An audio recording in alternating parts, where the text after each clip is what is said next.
quand tu as la nourriture qui diminue et que tu n'as presque plus d'eau, tout le reste devient vraiment du superflu. La seule chose que tu veux, c'est boire. Salut, bienvenue dans ce nouvel interview à la table. Aujourd'hui, je vais recevoir Rémi Camus. C'est un aventurier, c'est un explorateur, mais surtout, c'est quelqu'un comme vous et moi à la base. Il était maître d'hôtel dans un restaurant étoilé à Genève. Comment on passe de ça à traverser l'Australie 5400 km en courant? Ça, il va vous le raconter. Merci d'avance pour sa générosité. Si vous voulez écouter les versions audio de ces podcasts, ça existe. Le podcast s'appelle Interview à la table. L'épisode avec Rémi Camus que vous allez regarder sera disponible un petit peu en décalé le 16 octobre sur toutes les plateformes de podcast. Je vais maintenant pouvoir aller fouiller dans la tête et savoir ce qu'a pensé et ressenti celui qui a tiré une charrette de 40 kilos pendant 5400 km, qui a mangé du kangourou mort, qui a bu du liquide qui sortait de lui-même, vraiment qui a vécu l'extrême. Rémi, si je comprends bien, tu es la personne à suivre demain en cas d'attaque zombie. Est-ce que j'ai résumé toute ta vie? C'est relativement rapide. Je ne sais pas si sur les zombies, mais peut-être, ouais. Est-ce que tu n'as pas développé ce talent-là de s'adapter très vite et de comprendre très vite son environnement? Si, ça c'est quelque chose que j'ai appris par le temps, effectivement, à travers mes aventures et puis le travail. C'est ce que j'ai appris au quotidien. C'est quoi aujourd'hui le plus important quand tu veux vivre des aventures comme celles que tu as pu vivre? Pour moi, c'est la préparation.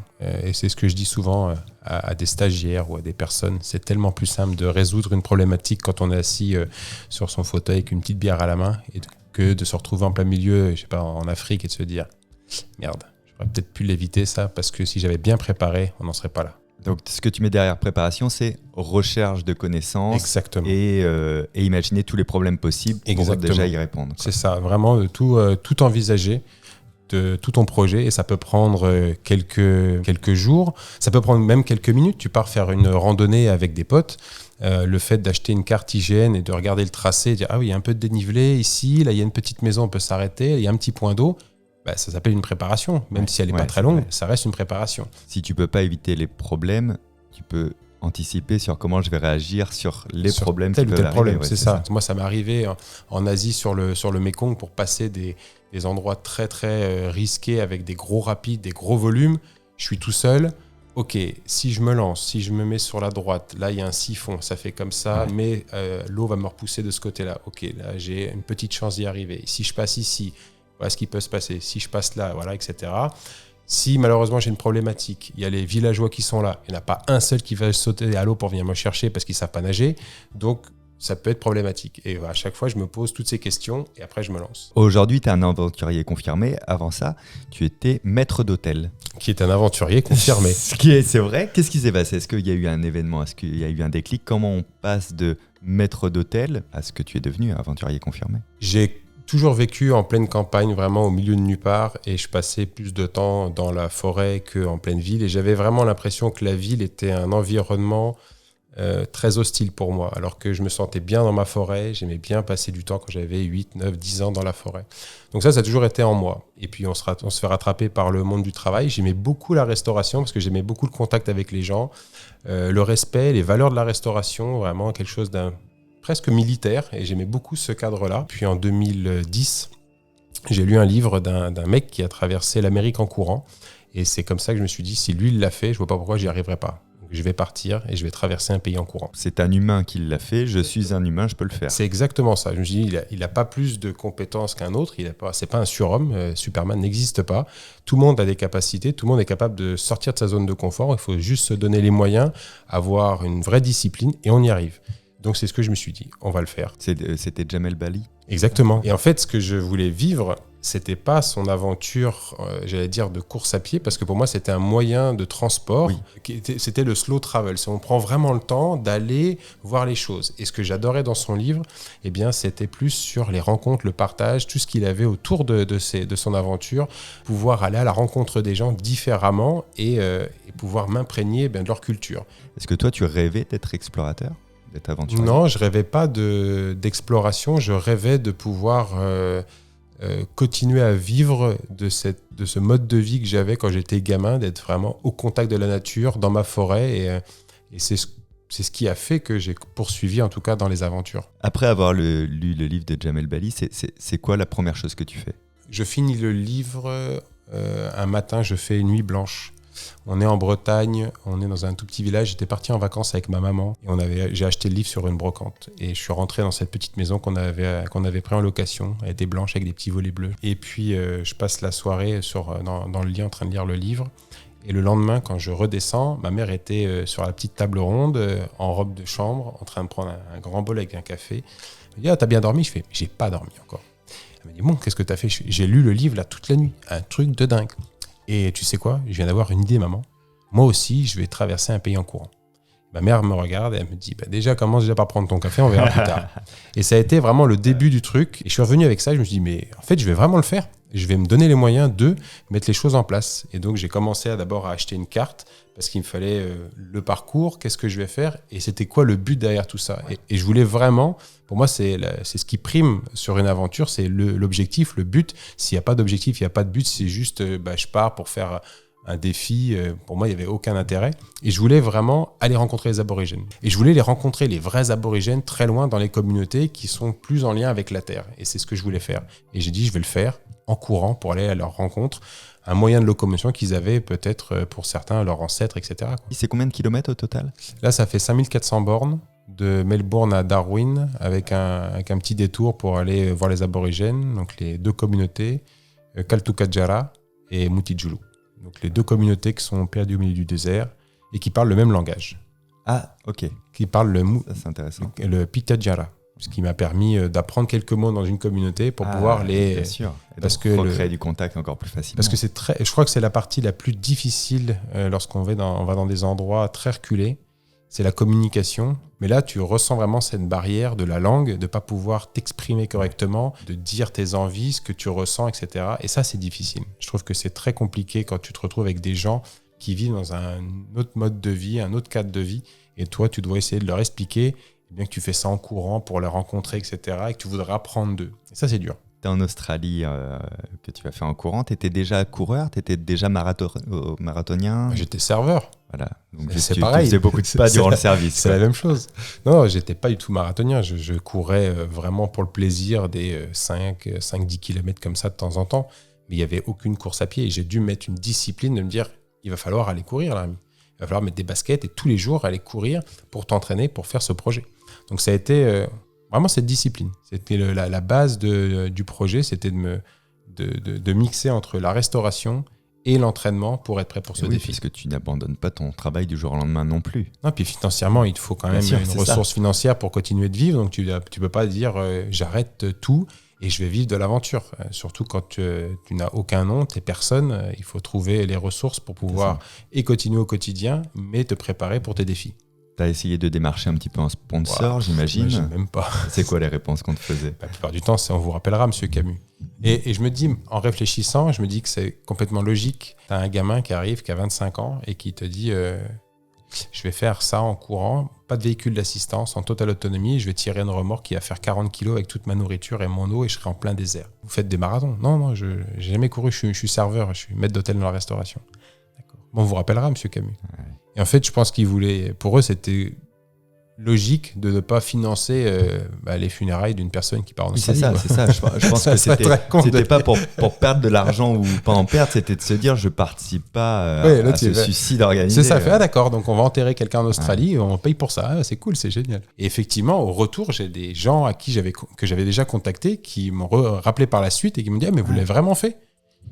Ah oui, je vous ai dit que j'allais travailler. Je fais, oui, je le fais, oui, bien sûr que je l'ai fait. Quand je regarde ton histoire, ton aventure, elle a commencé à partir de ce moment-là, en fait. Elle a commencé sur ce terrain préparatoire. Complètement, mais toutes les aventures, pour moi, commencent sur la partie de préparation. Et c'est une vraie difficulté à expliquer aux gens qui te suivent, par exemple, sur les réseaux. Et je leur dis, vous ne voyez uniquement que la phase de réalisation. Mais l'aventure, elle a déjà commencé 1 an, 2 ans, 3 ans plus tôt, parce que rien que de poser une feuille de papier blanche avec un crayon et dire « Ok, je vais faire ça », c'est le début de l'aventure. Il faut tout organiser, trouver le staff, trouver les personnes qui vont travailler autour du projet, le marketing, la communication, la préparation physique, préparation mentale, la faune, la flore, le parcours, etc., etc. Tu avais déjà des notions de survie ou pas du tout avant de partir en Australie ? Zéro. J'ai tout appris. J'ai appris quelques trucs sur les livres, Okay. Et après, ça m'a un peu embêté de juste lire des livres et je me suis retrouvé confronté directement à mes propres peurs en plein milieu du bush australien.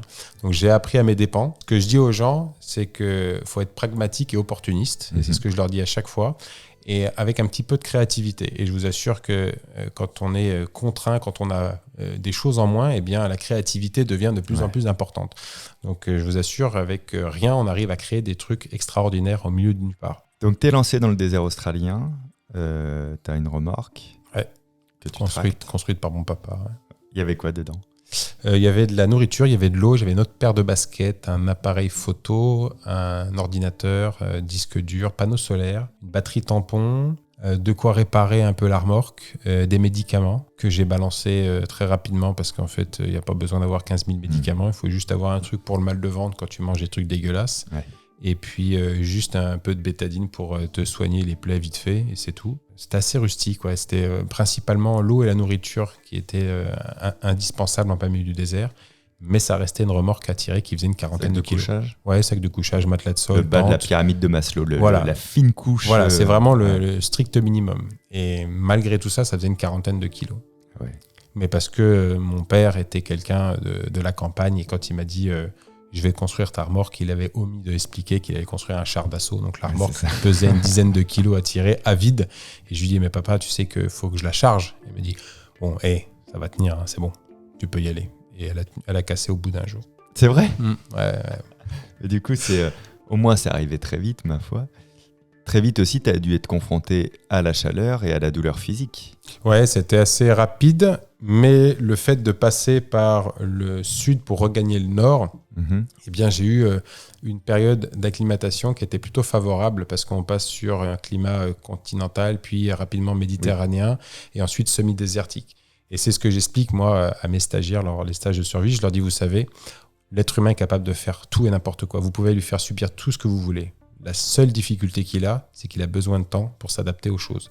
Si vous mettez quelqu'un rapidement qui vit en plein désert, vous le mettez tout de suite sur la banquise, à mon avis, il ne va pas faire longtemps. Si vous lui laissez le temps de s'adapter, vous verrez, il serait capable de faire de grandes choses. Et quand j'étais en plein milieu du désert, il y a des gens qui passaient en voiture, qui faisaient demi-tour, qui revenaient à mes côtés. On vient de passer.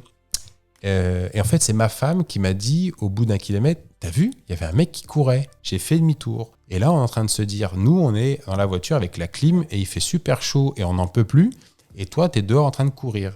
Et ça va. Je dis, ça va. Mais je lui parlais, tu sais, en piétinant comme ça. Sûr. Et il me dit, mais pourquoi tu piétines ? Je sais, parce que si je m'arrête... Je repars jamais. Non, c'est que la route était tellement chaude, ça faisait fondre les chaussures. Incroyable. Et donc, il était fait, d'accord, ok, j'avais pas compris pourquoi. Et donc, c'était impressionnant. Lui, il était dans la voiture avec la clim, et moi, j'étais dehors avec ma casquette, et je dis, non, ça va, et tout. Il fait, mais il fait combien ? Je dis, il fait à peu près 50, là, on est bien, là. Est-ce que tu témoignais tous les jours en te déchargeant sur ton ordi, ou caméra, ou dictaphone, ou est-ce que juste tu vivais ça, t'introspectais, c'est tout ? Non, j'avais les deux, les trois même. J'avais un dictaphone où je parlais. Okay. Des fois, je le posais et pendant que je montais mon encampement, en fait, je parlais. Génial. Pas forcément au dictaphone, mais je parlais à moi-même comme ça. Et ça, je trouvais ça très marrant. On cite souvent le film avec Tom Hanks, Seul au monde, où il parle à un ballon. Eh bien, j'avais le même ressenti avec ma remorque, si tu veux. Okay. Ma remorque était mon compagnon de voyage. En binôme, quoi. Et je lui parlais, je l'insultais quand ça montait parce qu'elle était trop lourde, je l'insultais quand ça descendait parce qu'elle me poussait au cul. Des fois, quand j'avais de la flotte, je disais, heureusement que tu étais là parce qu'on a pu transporter toute cette eau. Donc j'avais vraiment une vraie complicité avec. Et de temps en temps, j'aimais bien aussi écrire, je racontais toutes mes petites galères et je notais des éléments importants, combien de litres d'eau je consommais par jour, combien d'heures j'avais couru et combien de kilomètres. Et j'essayais d'avoir un petit carnet de route comme ça. Et après, il y avait les caméras pour lesquelles tu peux t'exprimer aussi différemment. Et après, il y avait des moments de vie où je faisais rien du tout, si tu veux. Je me souviens plein de fois où je me posais dans le désert et en plein soleil et tu fermes les yeux et tu ressens le sable chaud, c'est qui vient de fouetter le visage, les grains de sable. Tu as cette odeur particulière avec un peu d'eucalyptus dans le bush australien. Des fois, tu sens des fois des animaux morts qui sont à proximité. Et tu fais vraiment qu'un et tu as vraiment cette sensation de flow et de dire, en fait, même si je suis très sale, j'ai pas beaucoup à manger, j'ai pas beaucoup à boire, il n'y a pas un seul endroit sur Terre où je voudrais être ailleurs. Je veux être que ici. Et je suis trop bien là. Je me souviens dans le livre quand tu as écrit que tu as mangé et bu le sang d'un kangourou. C'était vital. J'ai pas dit que vital. c'était forcément bon sur l'instant T, mais c'était vital. J'avais besoin. Qu'est-ce qui s'est passé pour en arriver là, en tout cas? Comment Bah, tu t'es j'avais de organisé? moins en moins de nourriture dans ma remorque et il fallait trouver quelque chose qui me permette de pouvoir tenir encore un peu plus longtemps. Quand tu te retrouves en plein milieu du bush australien, les distances, lorsqu'on quitte les côtes, deviennent de plus en plus longues pour avoir des points de chute, soit sur de l'eau à consommer, soit de la nourriture. Donc à chaque fois qu'on trouve quelque chose sur le parcours, eh bien, vaut mieux Le voir comme une opportunité. Exactement. Être pragmatique, opportuniste. Ça passe à ce moment-là, on récupère. Le kangourou, c'était le matin et je disais, mais il faut que je trouve à manger. J'ai faim, il faut que je trouve à manger. Il faut que je trouve quelque chose à manger rapidement et à boire pour avoir de l'eau suffisamment en quantité et puis avoir des nutriments. Et le camion est arrivé, le kangourou était sur le bas-côté, le camion est arrivé et là tu te dis, c'est marrant, ils ont une route convergente et c'est marrant, on a l'impression Ça va, il devrait y avoir un choc. Il devrait y avoir un truc super sympa qui va se passer devant moi. Et effectivement, en Australie, les routiers adorent éclater tout ce qu'il y a sur la route. Ah ouais? Ouais, c'est un Ok. kiff. Voilà, ils ont des pare-buffes pour ça et dès que ça traverse, ils les éclatent. Et là, le kangourou tape le devant du camion, fait un salto vrillé et tombe sur le bas-côté. Il était 9h du matin. Je dis, bah voilà, j'ai eu ma réponse, j'ai à manger. Et dans la logique, je sais que j'ai à boire dedans parce qu'il y a le sang du kangourou que je vais pouvoir consommer directement. Après, il faut passer outre le fait que, eh bien, effectivement, l'animal vient juste d'être mort. Il faut le dépecer. Et c'est ce que j'ai toujours trouvé très étonnant avec l'Australie, c'est que tu fais ça en France, tu es en pleine campagne et tu as un mec en vélo qui s'arrête pour dépecer un chevreuil. Bon, j'appelle les flics, tu vois. Ouais. Et je me dis, il est pas bien là. Alors qu'en Australie, les voitures, ils passaient, ils faisaient coucou, puis ils disaient bonjour. Et on le voit dans une vidéo TikTok, ça. Tu as partagé, on les voit vraiment, on dirait qu'ils te font bon courage, quoi. C'est ça. Let's go. Et t'es en train de manger, mais qui bonjour, bah bonjour. Voilà. Et tu dis, c'est un truc de dingue. J'ai du sang de kangourou partout sur moi. Je suis à quatre pattes en train de manger un kangourou sur le bord de la route. Les gens passent et pour eux, c'est normal. C'est ok. Ça, c'est fou. Toi, tu l'as dépecé, tu dis, mais comment on apprend à dépecer? Comment c'est? T'as regardé un petit tuto sur YouTube, je dépece un kangourou? Non, la restauration m'a beaucoup aidé. C'est vrai. Sur certains points, parce que j'ai fait cuisine aussi dans la restauration. Ok. Et puis après, on vit à la campagne. J'ai grandi à la campagne. Donc aller à la chasse, dépecer des lapins, c'est des choses qu'on faisait régulièrement. Je te dis pas que j'ai dépecé l'animal correctement pour vraiment garder la peau, etc. Ah oui. Le but, c'était d'aller vite. De te nourrir. De me nourrir, voilà. C'était vraiment... bénéficier en plus d'un animal, quoi qu'il arrive, il serait mort. Et comme ça s'est passé devant toi, tu es sûr de la fraîcheur aussi de l'animal, parce qu'il y a ça aussi avec cette chaleur. Et toi, c'est un truc qu'on m'a reproché. Il y en a qui m'ont dit, mais pourquoi est-ce que tu as tué un kangourou? Et donc, il n'a pas été tué, j'étais opportuniste. Ouais, il a été tapé par un camion. Vraiment, tu avais assez de vivre ou c'était que ça, que des questions d'opportunité? Tu gardais un peu de vivre au cas où les opportunités ne se présentent pas? Tu l'as envisagé comment? En fait, tu as les deux. Et puis, il faut savoir que dans le bush australien, tu as quand même des supérettes. C'est ce qu'ils appellent les roadhouse. Ok. Donc, c'est un mix entre une station-service, un peu de nourriture. Des fois, tu as une petite base de camping. C'est vraiment une petite base de vie au milieu de nulle part. Mais elles sont éloignées de 300, 400 km pour certaines. Mais après, je faisais également du prélèvement de ce que je trouvais dans la nature. C'était soit des lézards, des serpents, des kangourous, etc. D'être opportuniste et de me dire, je préserve ce que j'ai dans ma remorque et puis j'avance. Et au moins, j'ai de quoi me nourrir parce que j'ai fait du prélèvement dans la nature. Il y a aussi la faune qui t'entoure. Là, on parle de kangourous, etc., qui peuvent d'ailleurs être dangereux, mais il y a encore plus dangereux que ça. Il y a des serpents les plus dangereux qui sont en Australie. Ouais. Comment ça, tu l'as géré? Est-ce que c'était une peur inconsciente ou une vigilance? Est-ce que tu avançais, tu te disais, tant que je vois rien de spécial, c'est qu'il n'y a rien? L'avantage du serpent, c'est que les 3/4 du temps, ils sont capables de ressentir les vibrations S'en éloigner. Et ils sont déjà partis alors que tu n'as même pas encore aperçu le serpent. Quand tu tombes dessus, c'est parce que soit il a été surpris, tout comme j'ai pu l'être, etc. Et là, à ce moment-là, il y a confrontation. Soit je le laisse partir parce que j'en ai pas besoin, soit du coup, j'essaye de l'attraper pour le manger. C'est ce que j'ai fait une fois. C'est ce qui s'est passé une fois avec une espèce extrêmement dangereuse. Avec un brown snake. Voilà. Et donc, tu te retrouves à devoir... Tu dis, OK, il faut peser le pour et le contre. Si je fais ça, voilà ce qui se passe. Si je fais ça, voilà ce qui se passe. Mais si je me fais mordre et que c'est pas une morsure blanche, donc il m'injecte vraiment sa quantité de venin nécessaire. Si je prends le téléphone satellite en espérant que la couverture nuageuse ne soit pas là et que j'arrive à capter quelque chose, que je contacte les secours, combien de temps ils vont mettre pour venir? C'est à peu près 1h30, 2 heures. C'est à peu près le temps de vie que tu pouvais avoir. Donc il faut vraiment être très vigilant et pas de se dire je le prends à pleine main et après je trouve la solution. Donc ça a été toujours des petites mises en garde envers moi, me dire fais très attention parce qu'il peut t'enlever la vie. Donc c'est pas après coup que tu as compris que waouh, j'ai eu de la chance, ça aurait pu être fatal, c'est déjà là aussi... Je savais que ça pouvait être dangereux, mais après l'adrénaline te fait, j'allais dire, presque oublier tout le reste parce que tu sais que tu vas avoir, tu sais que tu peux être mordu, tu sais que tu peux y laisser la vie, mais tu as tellement besoin de boire, tu as tellement besoin de manger, tu oublies un peu cet aspect-là, la peur est présente et il faut la gérer, mais tu sais que il faut que tu l'attrapes, il faut que tu manges. Donc tu lui coupes la tête, tu le manges. Je coupe la tête, j'enterre la tête parce qu'il y a toujours les glandes et imagine t'as un mec avec sa nana, ils sont en train de rouler, tu vois, il faut que je m'arrête de pisser, il s'arrête, il garde la voiture, il sort de la voiture, il est pieds nus, et il met le pied sur la tête bien sûr. le truc vraiment débile au milieu de nulle part, terminé. Donc tu enterres la tête et ensuite moi j'ai fait un feu et ensuite tu retires le feu, tu creuses, tu en mets le serpent sous le sable, tu remets le sable et tu remets le feu par-dessus et tu cuis le serpent à l'étouffer. Okay.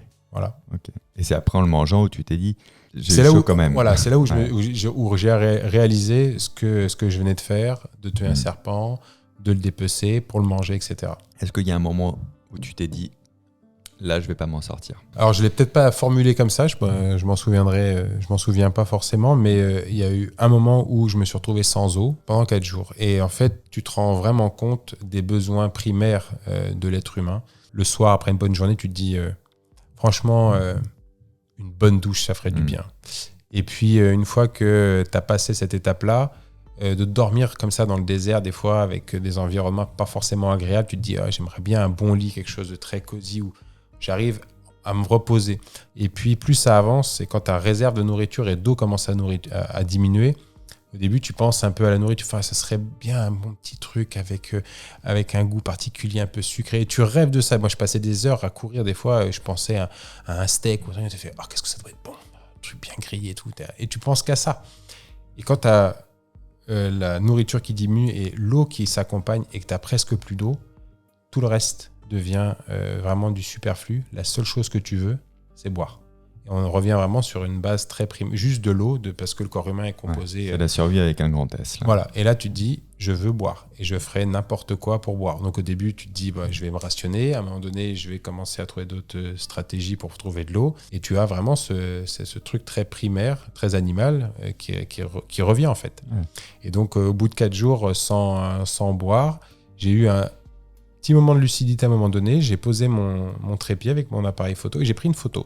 Je me dis, voilà, cette photo-là, je la garde. Si je viens à crever, eh bien, les gens qui me retrouveront, ils verront mon appareil photo, ils allumeront et ils verront la dernière photo. Et la dernière photo, c'est un mec souriant et qui kiffe son aventure. Et puis si je suis aujourd'hui en train de parler devant un micro, devant Fabien, eh bien, je me dis que la photo que je garderai, eh bien, ce sera un bon souvenir de me dire qu'est-ce que j'ai été con à ce moment-là, j'aurais pu faire différemment, etc. Et donc, j'ai pris cette photo et après, je me suis posé la question, qu'est-ce qu'on fait pour trouver de l'eau ? J'étais à côté d'une creek à sécher et là, c'est toujours l'effort que tu vas fournir, est-ce qu'il est gratifiant à un moment donné ? Et ça, c'est super important et c'est une notion que j'essaye d'enseigner à des enfants dans les écoles en conférence ou même dans les stages de survie. Je leur dis, si vous faites quelque chose, que ça vous coûte du temps et de l'énergie et que c'est pas payant, arrêtez. Ça sert à rien de le faire. Et c'est exactement ce qui s'est passé. Je me suis retrouvé dans le bush, sur cette creek à sécher et j'ai commencé à creuser. Et j'ai dû creuser peut-être, 50 cm et j'ai arrêté. Et je fais, non, mais attends, là, tu es en train de faire une connerie, tu es en train de creuser et tu ne sais pas s'il y a de l'eau, tu es en train de t'épuiser et le peu que je vais trouver, ça va juste me permettre de combler ce que j'ai dépensé. Et donc, où est-ce qu'il y a un liquide que je peux consommer facilement et qui ne va pas me nécessiter une grosse quantité d'énergie pour le produire. Et là, je me dis, en fait, j'ai envie de pisser, du coup, je vais faire ça. Et donc, tu pisses dans ta bouteille. Et là, c'est pas la pisse du matin, tu vois, qui est un peu concentrée, ou même après avoir bu quelques bières. C'est une urine qui est marron-orange, qui a un goût relativement... C'est le dernier filtrat des reins. Et puis là, c'est très dans le corps. C'est très, très fort. En termes d'odeur, c'est très, très fort. Tu secoues le truc, tu dis, ça va être compliqué. Et tu mets ça dans la bouche, tu fais, waouh. Allez, t'avales. Et je me souviendrai toujours, c'est descendu. Et c'est remonté d'un coup. J'ai refermé la bouche. Voilà, là c'est bon, je l'ai. Et ça m'a permis de regagner le prochain point. Il y avait un point à presque 20 km plus loin où j'ai pu avoir un point d'eau pour me réhydrater tout doucement et repartir le lendemain. C'est ce que je dis souvent aux stagiaires. Je leur dis, si vous arrivez à ce point-là de devoir boire votre urine, vous savez qu'à un moment donné, vous n'allez plus avoir d'eau et vous allez devoir boire votre urine, eh bien, essayez d'anticiper, gardez toujours un peu d'eau, mais vraiment un fond d'eau. Pour le mélanger? Non, pour se rincer la bouche. Ah, pour se rincer derrière, pour le goût. C'est dégueulasse de rester avec un goût de pisse dans la bouche toute la journée. C'est là où l'eau, c'est devenu un combat pour toi? Ouais, c'est ça. Okay. La quête de l'eau et de se dire je vais dédier la suite de mes aventures sur la notion de l'eau, c'était à ce moment-là. C'était vraiment de se dire j'ai failli crever en plein milieu du désert. Peut-être que ça peut arriver à d'autres personnes, mais c'est un combat qu'ils ont au quotidien.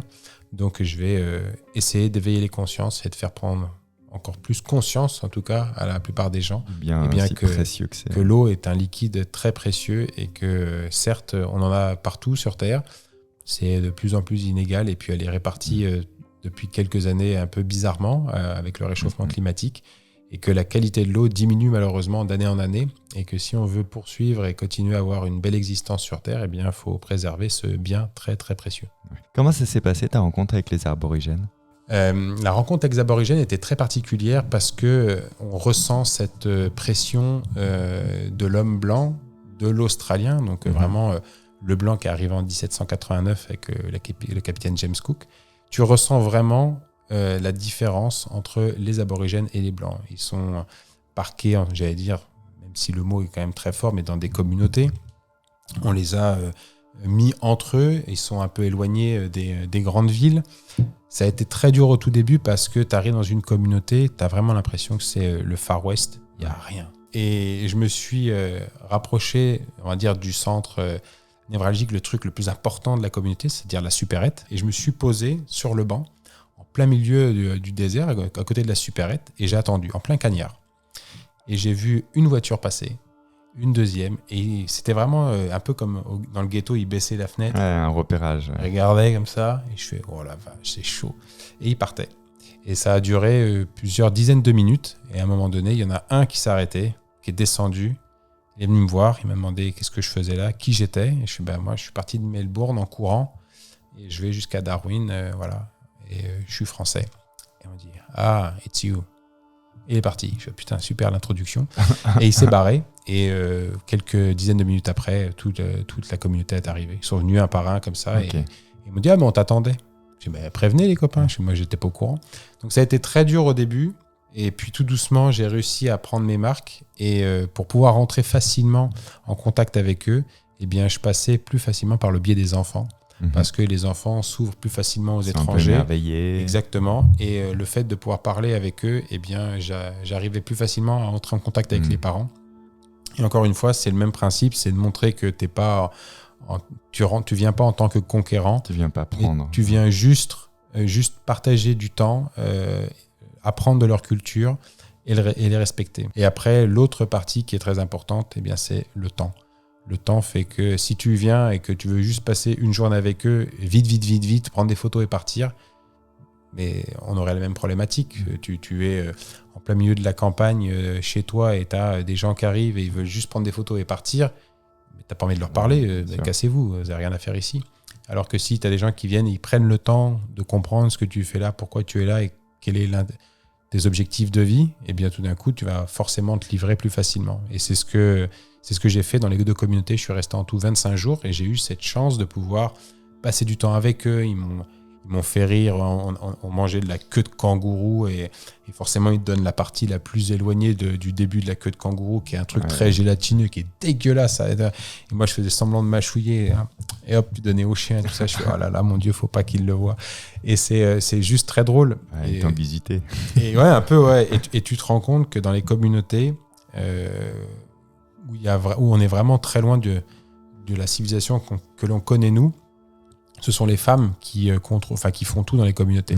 Les hommes contrôlent les communautés, c'est les hommes qui déterminent et qui donnent vraiment qui donnent les ordres, mais ce sont les femmes qui font tout. C'est les femmes qui s'occupent de l'éducation, c'est les femmes qui s'occupent de la nourriture, c'est les femmes qui gèrent tout.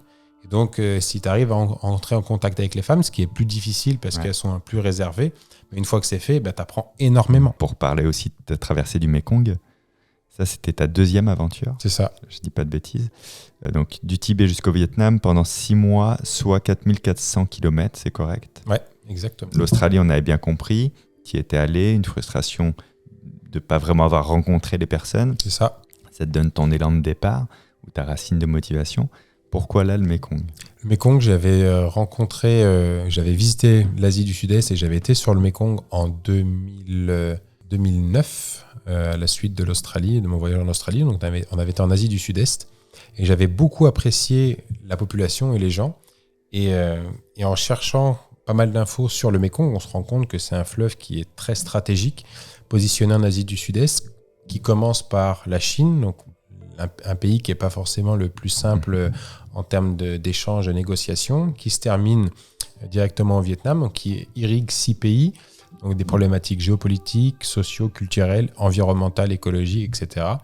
Et en regardant tout le tracé, eh bien, je trouvais que c'était un beau moyen d'entrer en communication différemment avec la population et de comprendre eh bien, tous les enjeux liés à l'eau, parce que je l'avais vécu en Australie avec le manque d'eau, et donc je voulais voir comment les gens se nourrissaient au bord du Mekong. Est-ce qu'ils allaient directement puiser l'eau du fleuve pour se nourrir, ou est-ce qu'ils allaient en supérette? Est-ce qu'ils captaient l'eau sur des sources en hauteur, etc. C'était la composante eau qui s'était rajoutée. C'est ça. Et d'ailleurs, elle se rajoute tellement que là, tu ne vas pas le faire en courant le long du Mekong, tu vas le faire en nageant. C'est ça. Au tout début, c'était de la nage pure. Je voulais nager, vraiment en crawl. Et j'ai rencontré un club de nage en eau vive à Issoudun, dans l'Indre, en 36. Et en discutant avec les formateurs, on était un soir, ils avaient entraînement, il n'y en a pas un seul qui s'entraînait, on a discuté toute la soirée. Et on dit, mais tu sais Rémi, si tu le fais vraiment à la nage pure, tu vas faire quelques centaines de mètres avant de finir noyé. Et je trouvais que ça faisait plutôt court, sur 4400 km. Ouais, c'est dommage. Pour raconter une histoire, tu vois, je dis, ça serait pas... Le but, c'était de rencontrer les gens et pas de mourir tout de suite. Et ils m'ont dit, nous, on pratique un sport qui s'appelle l'hydrospeed. Okay. J'ai dit, ok, ça a l'air fun. On dit, viens, samedi, on fait un entraînement sur un bassin d'eau vive fermé, donc avec des pompes, etc. Comme ça, tu vas voir un peu ce que c'est. Et j'ai trouvé ça tellement bien que j'ai dit, mais c'est ça, en fait. Je vais le faire en hydrospeed. Donc, c'est un flotteur en mousse où on met les mains à l'intérieur avec des palmes et puis une combinaison gilet sauvetage. Et l'avantage, c'est qu'on a la tête hors de l'eau. En fait, on descend les torrents exactement comme si on utilisait un kayak, sauf qu'on est à moitié... le kayak. Voilà, on est à moitié immergé dans l'eau, un peu comme une grenouille. Et je trouvais que c'était un beau moyen d'entrer en contact avec la population, parce qu'en ayant la tête dans l'eau, en nageant, eh bien, c'est difficile d'entrer en contact avec les gens. Alors que là, j'étais toujours la tête hors de l'eau, donc je pouvais leur faire des grands coucous. Et pour eux, c'était très particulier de voir un mec habillé en grenouille, en jaune et bleu, qui descendait le Mekong. Ils n'avaient jamais vu ça. Donc, beaucoup venaient me demander de sortir de l'eau. Viens, pour me poser des questions.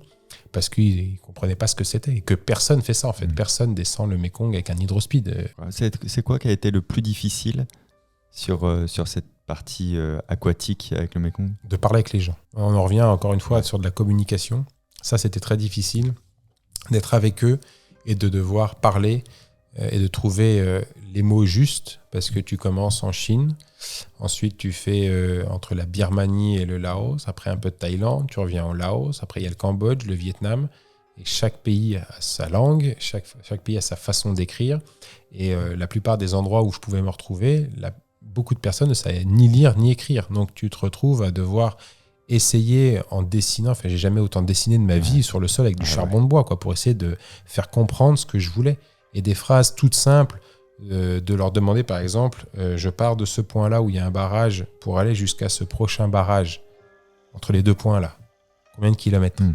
Ça, la phrase, ça nous a pris à peu près 10 secondes pour que je te la dise et que tu la comprennes. Mais comment tu fais pour t'exprimer quand tu parles pas la langue, pour leur faire comprendre qu'entre ces deux points, quelle est la distance, quel est le nombre de kilomètres? Mais des fois, il me fallait 2-3 jours pour qu'il y en ait qui comprennent. Donc, je dessinais, je faisais un barrage hydroélectrique. Je me suis dit, putain, mais il est quand même bien fait mon barrage et tout, là. Je faisais un panneau électrique comme ça, avec une petite ampoule. C'est pour l'électricité et tout. Non, toujours pas.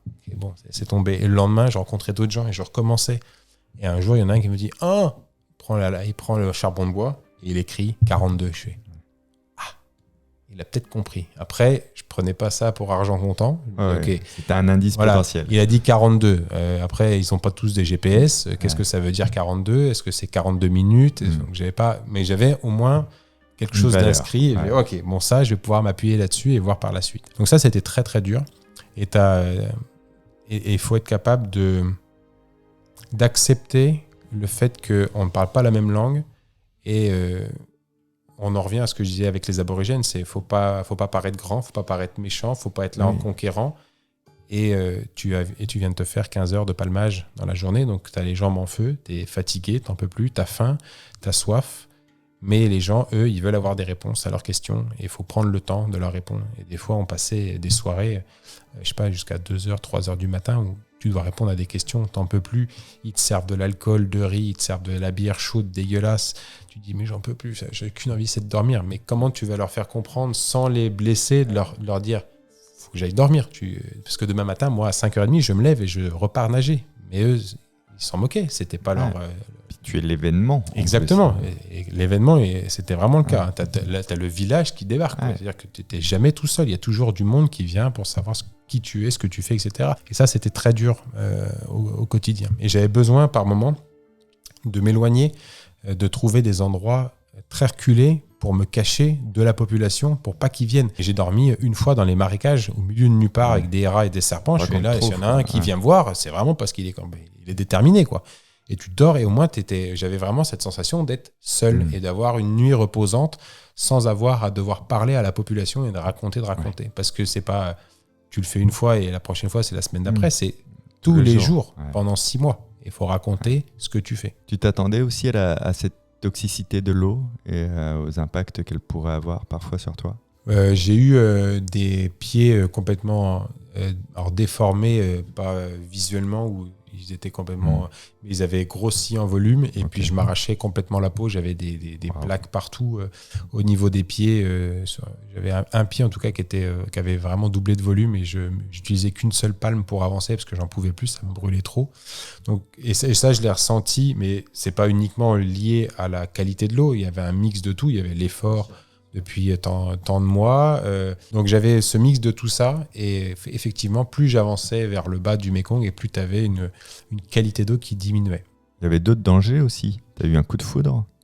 J'ai eu de la foudre en plein milieu du Mékong où là tu te sens très petit et je suis sorti sur un bateau qui était fabriqué en bois avec une structure métallique et j'avais la main qui était à quelques dizaines de centimètres de la structure métallique et l'éclair, quand il est tombé à 200-300 mètres du bateau, s'est passé à travers la structure et j'ai eu la main paralysée pendant 10 secondes. 300 mètres plus tard. Ouais, donc tu vois que les éléments se déchaînent, tu vois que il faut être humble envers la nature aussi. J'ai eu des montées des eaux très très violentes sur le Mékong parce qu'il pleuvait sur une partie haute. D'ailleurs, c'est ce que j'enseigne à mes stagiaires. Je leur dis ne dormez jamais dans les parties basses. À côté d'une rivière, à 1 ou 2 mètres d'une rivière. Dormez toujours un peu plus loin parce que c'est pas parce qu'il fait grand beau là où est-ce que vous êtes que dans l'heure ou dans les 2 heures qui suivent, vous allez avoir 4 mètres de flotte. Il peut très bien pleuvoir en amont et c'est catastrophique. Donc c'est là où tu te rends compte de la puissance de l'eau et des éléments et qu'il faut être humble et respectueux et de se dire... de toute manière, je ne peux pas faire plus que la nature, mais je peux juste essayer de la comprendre et à un moment donné de la respecter. Est-ce que tu es en train de préparer une aventure ou est-ce que tu es encore plutôt dans une phase de restitution en ce moment ? Alors j'ai fini ma 4e aventure au mois de juin. Donc, j'ai traversé la Méditerranée à la nage en totale autonomie et presque sans assistance. Je dis bien presque parce que j'ai pas pu le faire sans assistance et les conditions étaient trop compliquées. Donc Calvi, Monaco. Et là, on est en train de travailler justement sur la restitution avec le film de cette aventure qui devrait sortir prochainement et qui sera, à mon avis, un joli bijou parce qu'on a fait de très très belles photos et très belles vidéos. J'ai hâte. On a beaucoup de chance, nous, de l'autre côté, parce que tu documentes énormément, tu sais bien faire ces restitutions-là. Donc, j'essaye en tout cas de l'apporter pour que les gens puissent le voir. On a tous envie de partir à l'aventure. Maintenant. Mais je t'attends, viens franchement, venez avec toute l'équipe sur un stage de survie, avec grand plaisir. Cette chaise se baisse. Il disparaît. Bien, il n'est plus là. Merci beaucoup, Rémi. Merci. Fabien. Merci à Rémi Camus pour sa générosité, c'était passionnant. Si vous voulez lire son livre, je vous le mets dans la description. C'est ça qui m'a donné envie de l'inviter. Il est vraiment passionnant et je vous mets, rappelez-vous, toutes les dates que vous voyez apparaître. C'est mon spectacle en tournée, Humour, Mentalisme et Sciences dans la description. À très bientôt. Ciao.